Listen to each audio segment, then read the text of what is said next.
নমস্কার।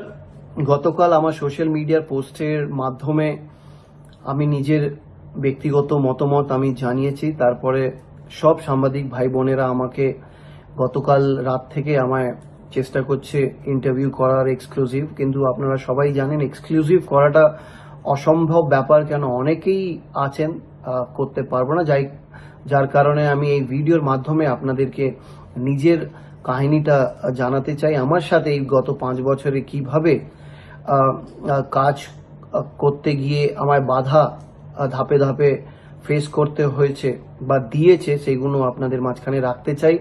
অবশ্যই আপনারা সবাই জানেন আমি ক্রীড়া জগতের ছেলে ছিলাম, রাজনৈতিক লোক ছিলাম না, কিন্তু আমাকে বারবার ফোন করে আমাকে আবেদন করে ডেকেছিল। 2019-এও আমাকে বলেছিল লোকসভা লড়তে, কিন্তু আমি তখন না করে দিয়েছিলাম। কিন্তু 2021-এ আমি যখন ভাবলাম কি আমি যদি এই জায়গাটাকে এই প্ল্যাটফর্মটাকে যদি ইউটিলাইজ করতে পারি, তাহলে মানুষের যে কাজ করার যে সবসময় চিন্তা ছিল, স্বপ্ন ছিল, ছোটবেলা থেকে কষ্ট দেখেছিলাম বলে সেটা করার, আর প্লাস আমার খেলার জগতে যে অন্যায়গুলো হয়েছিল সেই অন্যায়গুলো যেন আর কারোর সাথে না হয়, তাহলে আমি রাজনীতিতে আসি। আর যখন এমওএস আমাকে করা হয়েছিল জয়যুক্ত হওয়ার পর, তখন আমি ভেবেছিলাম কি অনেক কিছু উন্নতি করতে পারবো এই দফতরে এসে, কিন্তু যা দেখলাম সেখানে কোনো ভালো কাজ করার জায়গা দিত না অরূপ বিশ্বাস। কেন এমওএস এর একটা ললিপপ যেটা আমাকে দিয়ে রেখে দিয়েছিল সাইডে, শুধুমাত্র চা থেকে বিস্কিট খাওয়া ছাড়া আর কোনো কাজ ছিল না স্পোর্টস ডিপার্টমেন্টে। কেন এটা অনেক দুঃখর সাথে বলতে হচ্ছে, কেন আমি ভেবেছিলাম কি অনেক প্রতিভা মেয়ে বাচ্চারা, ছেলের বাচ্চারা আছে যারা অ্যাথলেটিক্স করে বা ট্র্যাক অ্যান্ড ফিল্ডে আছে বা ফুটবল খেলে বা হকি খেলে, বিভিন্ন স্পোর্টসের ডিসিপ্লিনে তাদেরকে ভালো ইনফ্রাস্ট্রাকচারের মাধ্যমে আরো ভালোভাবে গাইড করে তাদের ইনফ্রাস্ট্রাকচার বিল্ড থেকে শুরু করে তাদের সাথে মিলেমিশে তাদের সেই অসুবিধার জায়গাগুলো ঠিক করে দেওয়ার একটা চিন্তা ভাবনা পরিকল্পনা ছিল, কিন্তু সব কটা কিন্তু ভাঙচুর নষ্ট করে দিয়েছে যখন বুঝতে পেরেছি আমাকে শুধু এইখানে ব্যবহার করার জন্য এনেছিল রাজনৈতিক ময়দানে, আর কোনো কাজ যেন আমি করতে না পারি সেটার পুরো ব্যবস্থা করে রেখে দিয়েছিল। আর আমি আপনাদেরকে এটাও জানাতে চাই কি আমার নিজের কানেকশনের মাধ্যমে ইয়োহান ব্লেক, আপনারা জানেন বিশ্বর একটা নামকরা ট্র্যাক অ্যান্ড ফিল্ডের অ্যাথলিট, যিনি ইউসেন বোল্টের সাথে অলিম্পিক্সে রিলে গোল্ড মেডেলিস্টও ছিলেন, প্লাস উনি জুনিয়র ওয়ার্ল্ড চ্যাম্পিয়নশিপের গোল্ড মেডেলিস্ট ছিলেন। ওনাকে আমি বাংলায় সেন্টার অফ এক্সিলেন্স হাব করার পুরো ব্যবস্থা করিয়ে দিয়েছিলাম, কিন্তু এই প্রস্তাবটা যখন আমি অরূপ বিশ্বাসের কাছে নিয়ে যাই কি আমি আন্তর্জাতিক একটা ট্র্যাক অ্যান্ড অ্যাথলিটকে আনতে চাইছি এইখানে নাম করা ইয়োহান ব্লেক, তাকে আনতে দিল না। তার শুধুমাত্র 5 কোটি টাকা এক্সপেন্স হতো, খরচা হতো সবকিছু মিলিয়ে, যেখানে আমাদের 700 কোটি টাকা স্পোর্টস বাজেট আছে সেটা ছুঁড়ে ফেলে দেওয়া হয়েছে, না করে দিল। যখন আমি প্রস্তাবটা নিয়ে গেলাম তখন মন প্রাণ একদম ভেঙে গেছিল। আমি ভাবলাম কি যেই অ্যাথলিটসগুলো আমাদের রাজ্যটাকে ছেড়ে অন্য রাজ্যে চলে যাচ্ছে, কারণ অন্য রাজ্যর স্পোর্টস পলিসি আর আমাদের রাজ্যের স্পোর্টস পলিসির যে প্রাইজ মানি আছে সেটা যদি তুলে দেখেন তাহলে সেই পার্থক্যটা বুঝতে পারেন। আমরা কোনো মেয়ে বাচ্চাদেরকে ছেলেকে আমরা আটকাতে পারিনি রাজ্যতে, তাই জন্য এইটা আমি পরিকল্পনা নিয়েছিলাম, কানেকশনের মাধ্যমে আনতে পেরেছিলাম, হ্যাঁও হয়ে গেছিল। কিন্তু শুধুমাত্র এই অরূপ বিশ্বাস যে স্পোর্টসের মিনিস্টার ছিলেন আমার উপরে, এটা ইনসিকিউরিটির জন্য না করে দিল। আমি জানি না এত ভালো একটা অপরচুনিটি সেটাকে হাতছাড়া করলো। এই প্রস্তাবটা নিয়ে আমি মাননীয় মুখ্যমন্ত্রীর কাছেও গিয়েছিলাম, কিন্তু উনি বলে দিলেন না, তুমি অরূপ বিশ্বাসের সাথে কথা বলে নাও।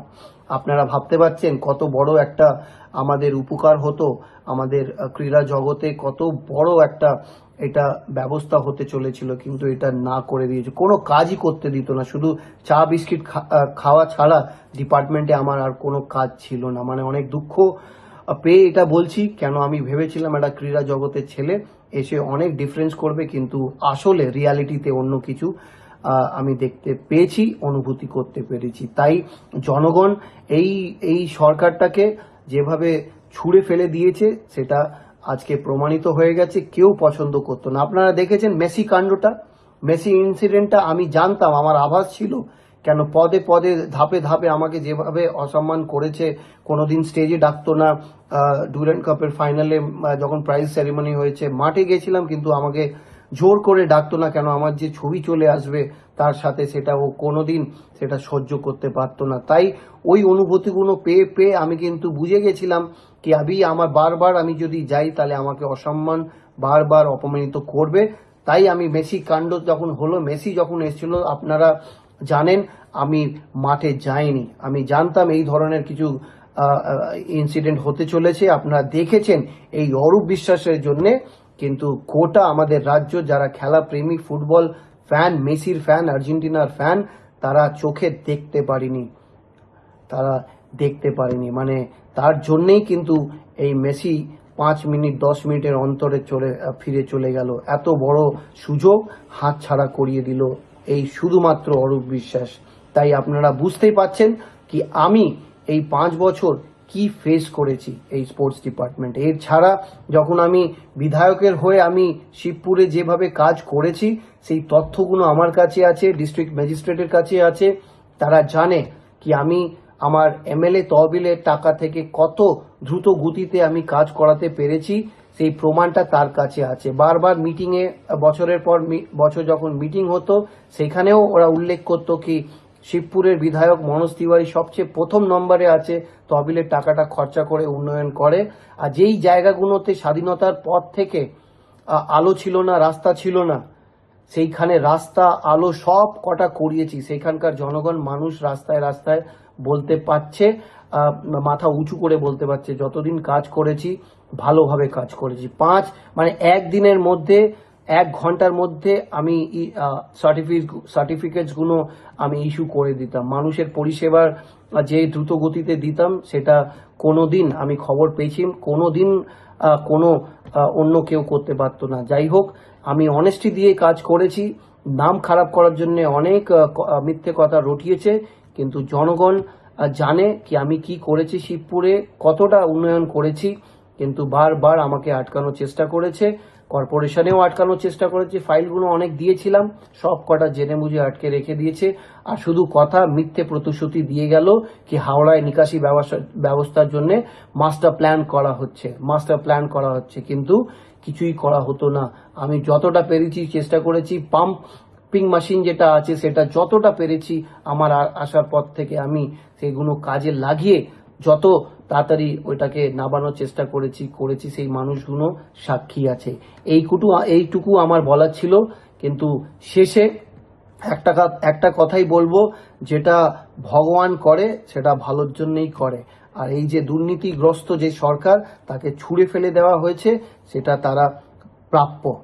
কেন তারা মানুষের জন্য কাজ করেনি, তারা শুধু নিজেদের জন্য কাজ করেছে। শিবপুরের মানুষ তো জানেন, আর গোটা হাওড়ার মানুষ জানেন নিকাশির ব্যবস্থার কি অবস্থা আমাদের হাওড়ায়। সেইটা জন্য, সংস্কারের জন্য আমি বারবার কর্পোরেশনে আবেদন করে হাঁপিয়ে যাওয়ার পর আমি ভাবলাম মাননীয় মুখ্যমন্ত্রীকে জানাতে হবে। মাননীয় মুখ্যমন্ত্রীর সাথে দেখা করার জন্য বারবার লেটার লিখলাম, কিন্তু তার কোনো উত্তর পাইনি আমি। তাই ভেবে নিয়েছিলাম আমি ক্যাবিনেট মিটিং এর পর উঠে গিয়ে ওনার কাছে সামনাসামনি বলে দেব, দিদি এই বিষয় আছে। কিন্তু একদিন আমার মনে পড়ছে, ক্যাবিনেট মিটিং শেষ হওয়ার পর আমি যেই উঠে গেলাম, সেখানে আমাকে বলল কি আমার কি আর কোনো কাজ নেই। এই বলে আমার 20 সেকেন্ড অবধি আমাকে সময় দেননি আমি কি বলতে চেয়েছিলাম। আপনারা বুঝতেই পারলেন বা বুঝতে পারছেন কি আমি যেই কথাটা বলে যে কথাগুলো রাখবো, উনি যদি শুনতেন তাহলে হয়তো যদি পরিকল্পনা থাকতো তাহলে করতো। শুধু মিথ্যে কথা, মিথ্যে প্রতিশ্রুতি দিয়ে মানুষকে ঠকানো। সেদিনকেই বুঝে গেছিলাম, আমার সাথে যেভাবে উনি রিপ্লাই করলেন, আমি সেদিনকেই মনের ভেতরে বুঝে গেছিলাম এই দলটা, এই সরকারটা আর থাকবে না। কেন যেই সরকার, যেই পরিকল্পনা, যেই ভাবনা চিন্তায় তারা সরকার চালাচ্ছে, সেখানে উন্নয়ন তো কোনোদিন তাদের মাথায় ছিল না। যার কারণে আজকের দিনে প্রমাণ হয়ে গেল কি কিভাবে তাদেরকে জনগণ জবাব দিয়েছে। তাই এই সুযোগটা নিয়ে এই বিজেপি সরকার, যারা সরকারে এসছে, তাদেরকে অভিনন্দন জানাই। আপনাদের সকলকেই ভালোবাসা জানাই। আপনারা ভালো থাকবেন, সুস্থ থাকবেন, এই কথাটা আমার বলার ছিল, আপনাদের মাঝখানে রাখলাম। অবশ্যই বুঝতে পেরেছেন কি বলতে চেয়েছিলাম আর কি করতে চেয়েছিলাম রাজনীতির ময়দানে এসে। ধন্যবাদ।